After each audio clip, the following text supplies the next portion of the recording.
KLH Global Business School.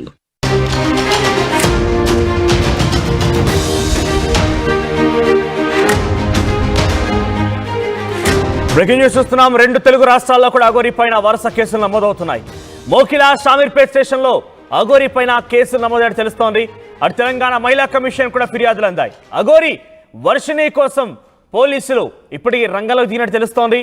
2 రోజులుగా అఘోరి శ్రీవర్షిణి ఫోన్లు కూడా స్విచ్ ఆఫ్ అయ్యాయి. వాళ్ళు ఎక్కడున్నారో కూడా సమాచారం తెలియడం లేదు. గతంలో ఫోన్లు ట్రాక్ చేశారు, వర్షిణిని తీసుకొచ్చారు పోలీసులు. ఈసారి పోలీసులకి దొరకకుండా ఫోన్లు స్విచ్ ఆఫ్ చేసి అవసరమైతే ఫోన్లను కూడా పడేసినట్టుగా తెలుస్తోంది.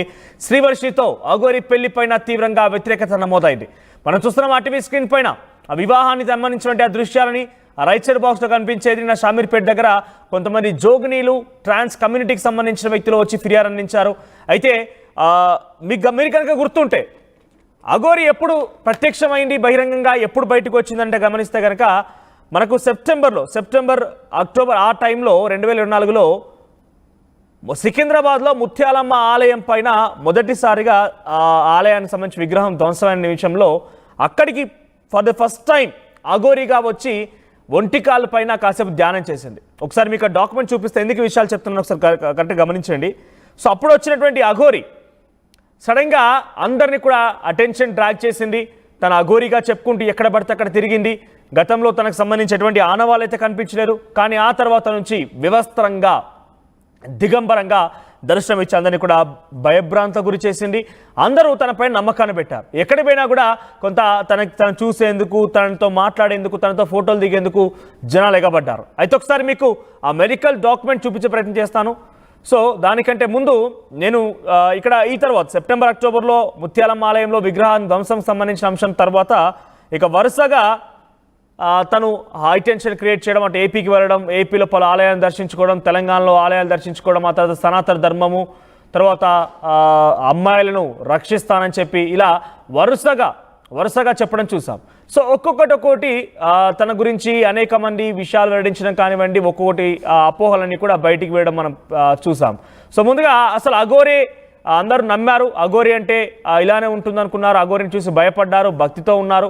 ఇలా వరుసగా జరిగిన క్రమంలో ఒక్కసారిగా అఘోరి కొంతమంది పైన దాడి చేయడం ప్రారంభించింది. ఇలా రావడం కరెక్ట్ కాదు, అసలు ఎక్కడ పడితే అక్కడ పూజలు చేయడం ఏంటి, ఇదేనా పూజలు అంటూ కూడా చాలామంది క్వశ్చన్ చేయడం స్టార్ట్ చేశారు.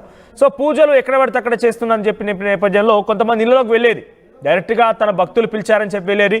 కానీ అక్కడ చుట్టూ స్థానికులు కూడా అసలు ఏం జరుగుతుందో అర్థం కాని పరిస్థితి.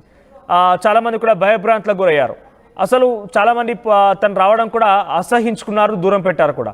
ఆ తర్వాత పోలీసులు కూడా కొంత అలర్ట్ అయిపోయి తను రావడంతో ఒక్కసారిగా జనాలు గుమికోవడం కానివ్వండి, స్థానికుల్లో కొంత ఆందోళన వ్యక్తమైన నేపథ్యంలో తెలంగాణలోకి వస్తే తెలంగాణ నుంచి మహారాష్ట్ర బార్డర్ దాటించేశారు.